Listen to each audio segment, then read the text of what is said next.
You're watching Fox News at 9. Puro San Antonio. And all of these agencies keep saying that none of their officers failed. So if nobody failed, then why were those kids bleeding out for 77 minutes, right? Fighting for transparency, what a newly released report says about the response in the Robb Elementary School tragedy. Good evening. Thanks for staying up late with us tonight. I'm Ryan Wolf. I'm Ashley Paredes. U.S. Customs and Border Protection releasing an internal review of its involvement in the mass shooting that took the lives of 19 students and 2 teachers in May of 2022. Yeah, we're learning the report says CBP agents didn't have the authority to get involved. Here are some other main takeaways of the nearly 200-page report our team poured over today. They further illustrate the chaos and confusion on the day of the shooting. 188 CBP members on scene or supporting the response. They had inconsistent understanding of CBP's own authority at non-federal scenes. They got no instruction from local or state agencies. CBP failed to establish incident command posts and failed to establish command and control of their own personnel. The report found major gaps in current CBP training in active shooter training and breaching tactics. The report suggests CBP needs to completely overhaul their training. The report also states explicitly that their agents will not face discipline because their personnel did not violate any rule, regulation, or law. Brett Cross, guardian of one of the victims of the shooting, says as soon as he read that, the report meant nothing and no one is being held accountable. Cross points out the issue of a federal versus non-federal case. A bank is being robbed. It's a federal crime.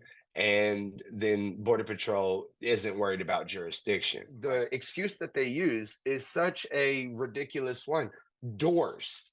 Like, to leave your house, you have to go through a door. To go to your office, you have to go through a door. To get into that hallway so that you can sit outside of this classroom for 77 minutes, you had to go through a door. But all of a sudden, a door is a problem, right? The CBP report distances the agency from the catastrophic failures of that day by pointing out what CBP agents are and are not trained or allowed to do. Fox SA's Mariah Medina joining us now live in studio with more. Mariah? Yeah, Ryan, training on how to handle tragedies such as these is thought to be standard across the law enforcement board, but as this more than 200-page report revealed, that was not the case for the majority of Customs and Border Protection personnel on scene that day.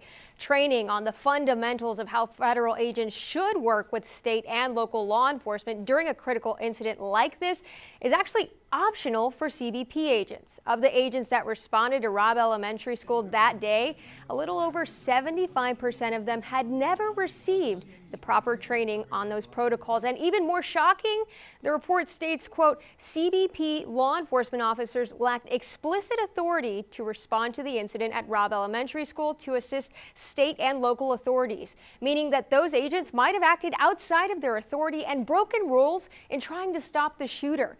Now, it's a conclusion with serious consequences, especially given that all but one of the officers who ultimately entered the classrooms and killed the shooter were CBP agents. Though, as this report notes, neither federal or Texas law authorize CBP agents to help in these kinds of active shooter situations, even when it's to save lives.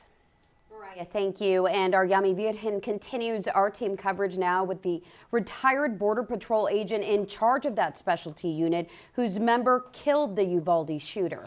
As he tells us tonight, training is key, but that's what's usually first cut by most government agencies.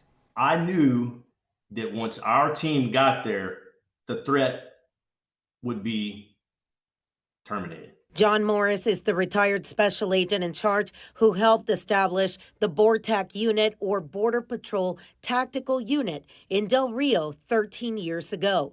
Morris had a chance to read the CBP Office of Professional Responsibility, or OPR, report on Border Patrol's response to the Robb Elementary mass shooting. They did touch on it quite a bit in the report, that the majority of the time, the Border Patrol is the largest law enforcement entity within a community, especially and specifically on the border. However, our primary focus is being a Border Patrol agent. And yet, with a so-called lack of training for critical incidents. Pointed out in that report, it was a member of the BORTAC unit who finally entered using a shield and stopped the threat, taking several rounds from the shooter's weapon. Morris says training for BORTAC agents, which are special ops operators, deals more with their mission to protect the border. As Border Patrol agents, we receive thousands of hours on training just to do our normal Border Patrol job. And then if you're a member of the Border Patrol Tactical Unit or the Border Patrol Search, Trauma, and Rescue Team, you have an additional thousands of hours in training in order to address the critical incidents that we respond to all over the world. The report also says that the lack of command and control led to a disjointed and chaotic response by all personnel at Robb Elementary, including CBP personnel.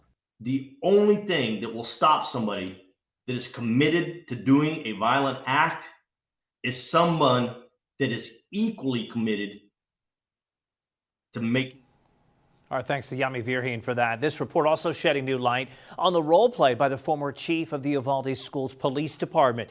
Pete Arredondo is one of 2 officers facing criminal charges for his response to the mass shooting. His attorney insists Arredondo was not the scene commander that day and is fighting to have the felony charges tossed. Fox SA's Robert Price looks at how the report shows Arredondo spent those 77 minutes before the shooter was killed.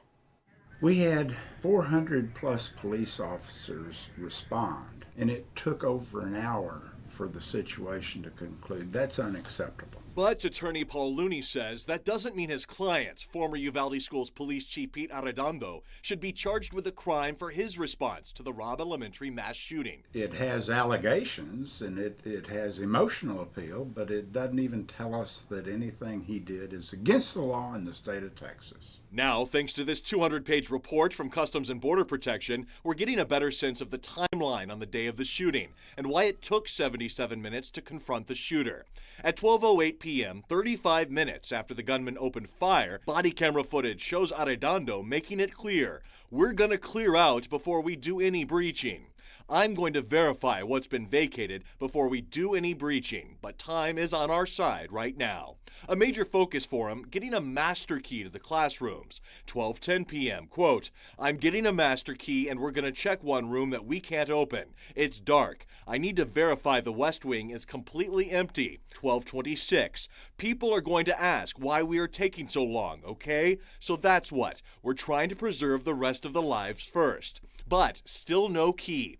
12:32, "We need a master key, bro. None of these we got are working, bro." 12:42, Arredondo was heard on the phone talking about the continued need to locate the correct master key. However, unbeknownst to him, a Border Patrol agent had already received and successfully tested a master key, having had it in his possession since 12:36. At 12:50, Border Patrol agents and sheriff's deputies breached the door and killed the shooter. His conduct, his chosen inaction at times, none of it was criminal. It was all judgment, and it may have been really good judgment. We don't know. I'm Robert Price reporting. Melissa